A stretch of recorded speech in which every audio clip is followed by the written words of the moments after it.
Hello दोस्तों, आज इस वीडियो में मैं आपके लिए क्रियाओं के जो अन्य भेद हैं उसके बारे में पढ़ाऊंगा। यदि आपने इससे पहले वाली वीडियोस नहीं देखी हैं तो आप उनको भी ज़रूर देख लें, और आप हिंदी व्याकरण को कंप्लीट चैप्टर वाइज पढ़ना चाहते हैं तो प्लेलिस्ट में जाकर ट्रिकी हिंदी ग्रामर भाग से कंप्लीट हिंदी को पढ़ सकते हैं। ठीक है दोस्तों, तो चलिए हम वीडियो को स्टार्ट करते हैं और क्रियाओं के जो अन्य 6 भेद हैं इनके बारे में अच्छे से जानते हैं। सबसे पहले यहाँ पे देखिए, क्रियाओं के अन्य भेद पूछे तो आप बताएं क्रियाओं के अन्य में 6 भेद मिलते हैं। एक प्रश्न यहीं से पूछा जाता है कि क्रियाओं के अन्य भेद कितने होते हैं। अन्य 6 भेद होते हैं। हमने इससे पिछली वीडियो में देखा था क्रिया के मुख्यतः 2 भेद होते हैं और अन्य भेद पूछे तो वो 6 होते हैं। 6 के नाम आपके सामने हैं। पहला देखिए संयुक्त क्रिया, दूसरा है नाम धातु क्रिया, तीसरा प्रणार्थक क्रिया, चौथा है पूर्वकालिक क्रिया, पांचवा है द्विकर्मक क्रिया और छठा है सहायक क्रिया। ठीक है, आपके सामने 6 ही नाम हैं, आप इनको अच्छे से याद रखें, इनसे भी प्रश्न पूछा जाता है। ऐसे पूछा जाएगा प्रश्न यहाँ से कि क्रियाओं के अन्य 6 भेद में इनमें से एक कौन सा प्रकार नहीं है। 4 ऑप्शन होंगे, 3 होंगे उसमें से एक नहीं होगा, या इसका अपोजिट भी पूछ सकते हैं। ठीक है, तो इनको 6 ही नामों को आप अच्छे से याद रखें। अब चलिए हम इसके बारे में डिटेल में जानते हैं। डिटेल में प्रश्न पूछा जाता है कि एक वाक्य दे दिया जाएगा और उसमें पूछ लिया जाएगा कि इसमें इनमें से कौन सी क्रिया, संयुक्त क्रिया का वाक्य है, नाम धातु है ना, जो भी आपके सामने 6 भेद है इनमें से कोई एक का वाक्य दे दिया जाएगा और इनका नाम पूछेगा परीक्षा में। तो चलिए हम इसको डिटेल में जानते हैं। सबसे पहला देखिए, यहाँ पे जो पहला है वो है संयुक्त क्रिया। ठीक है, संयुक्त क्रिया, इसको आप कैसे पहचानेंगे?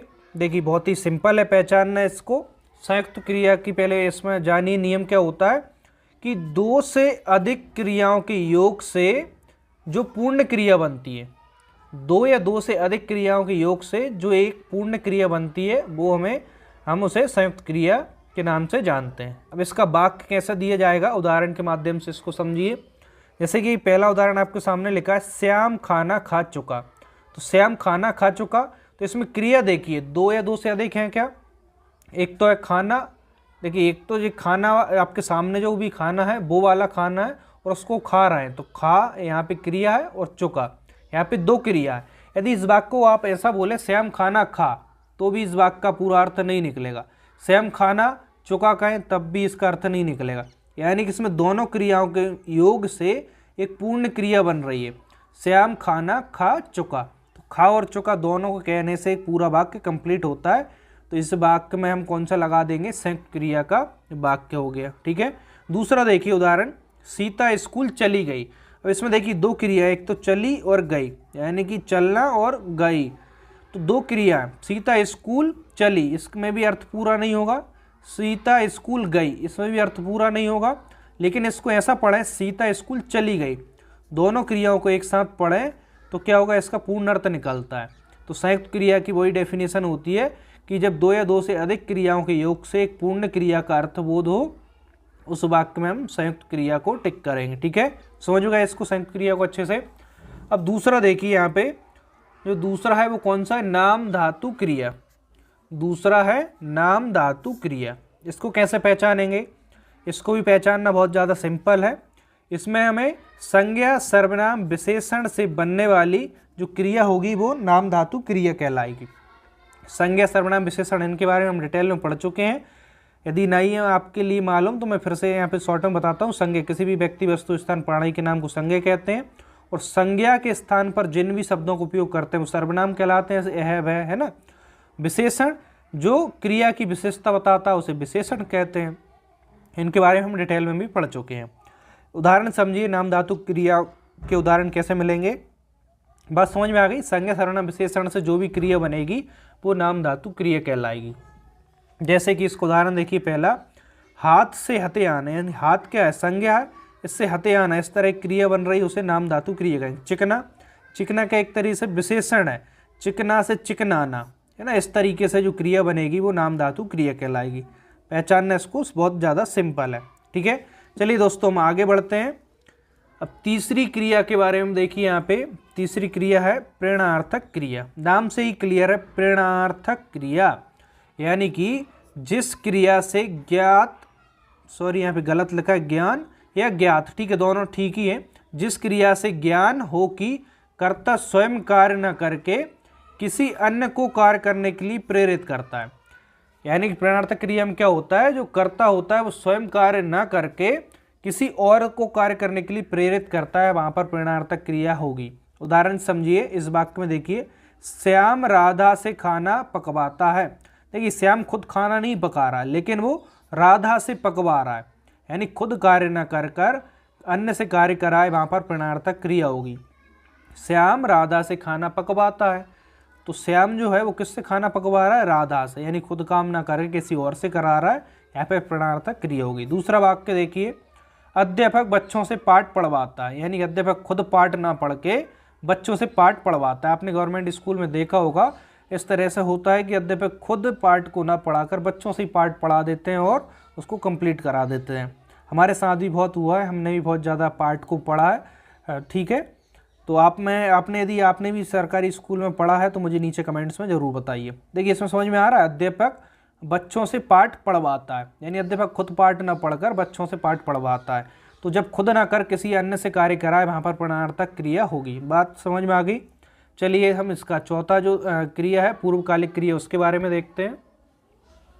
देखिए चौथा है पूर्वकालिक क्रिया। इसको कैसे पहचानेंगे कि जिन क्रियाओं के पहले कोई अन्य क्रिया आए, यानी कोई क्रिया दी होगी उसके पहले कोई अन्य क्रिया आ जाए तो वहाँ पूर्वकालिक क्रिया होगी। जैसे कि इसका उदाहरण देखिए, वह खाना खाकर सो गया।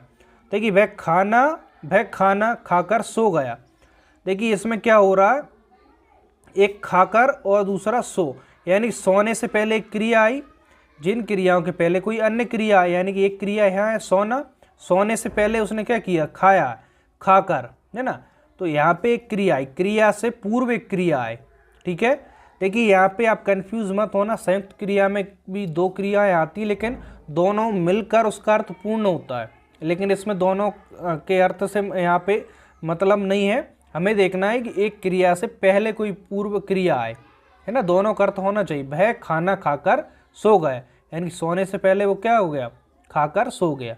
तो यहाँ पे कौन सी पूर्वकालिक क्रिया। इसमें अधिकतर एक चीज़ और याद रख सकते हैं कि इसमें जो कर है वो एक जो क्रिया होती है उससे पूर्व क्रिया में कर इस तरीके से जुड़ा हुआ होता है, ऐसे भी पहचान सकते हैं। बाकी आप इसका सही तरीका क्या है कि जिन क्रियाओं के पहले कोई अन्य क्रिया आए वहाँ पर पूर्वकालिक क्रिया होगी। इसमें देखिए, अपना पाठ पढ़कर खेलो, अपना पाठ पढ़कर खेलो। यहाँ पे खेलना एक क्रिया है और दूसरी कौन सी, पढ़ना। तो खेलने से पहले क्या कह रहा है, पढ़कर खेलो, यानी कि पहले पढ़ लो और फिर खेलो। तो यहाँ पे क्रिया से पूर्व क्रिया आ रही है, तो वाक्य किसका हो गया, पूर्वकालिक क्रिया का, ठीक है। तो इसमें पहचान लेंगे। अब देखिए यहाँ पे अगला देखिए, द्विकर्मक क्रिया। द्विकर्मक क्रिया कैसे पहचानेंगे, इसको भी पहचानना बहुत आसान है। जिस क्रिया के दो कर्म होते हैं, यानी कोई क्रिया होगी उसके यदि दो कर्म हो तो वो द्विकर्मक क्रिया होगी। उदाहरण देखिए, शिक्षक ने विद्यार्थी को पुस्तक दी। शिक्षक ने विद्यार्थी को क्या पुस्तक दी, तो दी या देना यहाँ पे क्रिया है। इसके कर्म देखिए, शिक्षक तो कर्ता हो गया, देना पुस्तक, दी जो देना हो गया वो क्रिया हो गई, बाकी विद्यार्थी बचा और पुस्तक। तो विद्यार्थी और पुस्तक क्या हो गए, कर्म हो गए। तो जो देना यहाँ पे क्रिया है, इसके दो कर्म होगा, एक तो विद्यार्थी और दूसरा पुस्तक। तो जिस क्रिया के दो कर्म हो वहाँ पर द्विकर्मक क्रिया होगी। आई होप आपको समझ में आ गया होगा। दूसरा उदाहरण देख लीजिए, राम ने रावण को धनुष से मारा। तो राम यहाँ पे क्या है, कर्ता है, और मारना यहाँ पे क्या है, क्रिया है। तो देखिए कर्ता हो गया, क्रिया हो गया, बाकी रावण और धनुष जो बचा वो क्या है, कर्म है। यहाँ पे रावण और धनुष क्या है, कर्म है। तो जिस क्रिया के दो कर्म हो, यहाँ पे दो कर्म है, एक तो रावण दूसरा धनुष। तो जिस क्रिया के दो कर्म हो वो वहाँ पर हमारी कौन सी होगी, द्विकर्मक क्रिया होगी। बात क्लियर है। चलिए जो इसका लास्ट प्रकार है उसको और देख लेते हैं, सहायक क्रिया, ठीक है। देखिए सहायक क्रिया के बारे में और देख लीजिए।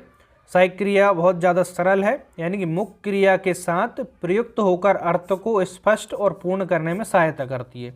सहायक क्रिया का क्या काम है कि जो मुख्य क्रिया होगी उसके साथ प्रयोग होकर उसके अर्थ को स्पष्ट और पूर्ण करने में सहायता करती है। उदाहरण समझिए, मैं घर जाता हूँ। तो यहाँ पे जो जाना है, ये जाना या जाता, ये क्या है, मुख्य क्रिया है। अब इसके साथ जो हूँ लगा है, देखिए इसको ऐसा पढ़े, मैं घर जाता, तो इसका अर्थ आपके लिए स्पष्ट नहीं हो रहा, मैं घर जाता, लेकिन हूँ जुड़ने से स्पष्ट हो जा रहा है, मैं घर जाता हूँ। तो हूँ यहाँ पे क्या है, हूँ यहाँ पे सहायक क्रिया है। ठीक है, इसके अर्थ में स्पष्टता आ गई। दूसरा उदाहरण देखिए, मैं खाना खा रहा हूँ, तो मुख्य क्रिया यहाँ पे क्या है? मुख्य क्रिया आप देखेंगे, मुख्य क्रिया है इसमें मुख्य खाना। मैं खाना खा रहा हूँ, तो मुख्य क्रिया के साथ यहाँ पे रहा हूँ जो आ रही है सहायक क्रिया, क्योंकि मैं खाना खा अर्थ स्पष्ट नहीं होगा, लेकिन यदि इसको ऐसे पढ़े मैं खाना खा रहा हूँ, तो जो रहा हूँ अर्थ को और अधिक स्पष्ट करती है। तो यहाँ पे जो रहा हूँ वो क्या होगी? सहायक क्रिया होगी। इस तरीके से आप पहचान सकते हैं जो क्रियाओं के अन्य 6 भेद हैं, इनको भी बहुत अच्छे से। आई होप आपको आज की वीडियो में अच्छे से समझ आ गया होगा। यदि आपको कोई भी डाउट होता है नीचे कमेंट बॉक्स में ज़रूर पूछें, और आप दोस्तों वीडियो को लाइक शेयर ज़रूर करें और कमेंट्स भी ज़रूर करें, ताकि मैं आपके लिए और अच्छी वीडियो यहाँ पर लाता हूँ। देखिए यहाँ पे थोड़ी सी परेशानी होती है, बार बार मक्खी भी इस वीडियो में आ जा रही है। ठीक है, कोई बात नहीं, लेकिन देखिए फिर से आ गई है। तो इस तरीके से छोटी छोटी परेशानियाँ होती रहती हैं। दोस्तों यदि चैनल पर न्यू है तो चैनल को सब्सक्राइब भी जरूर कर लेना, और आप अधिक जो व्याकरण है उसको चैप्टर वाइज पढ़ना चाहते हैं तो प्लेलिस्ट में जाकर आप ट्रिकी हिंदी ग्रामर फोल्डर से पढ़ सकते हैं। तो ठीक है दोस्तों, मिलते हैं नेक्स्ट वीडियो में। आज के लिए इतना ही। Thank you.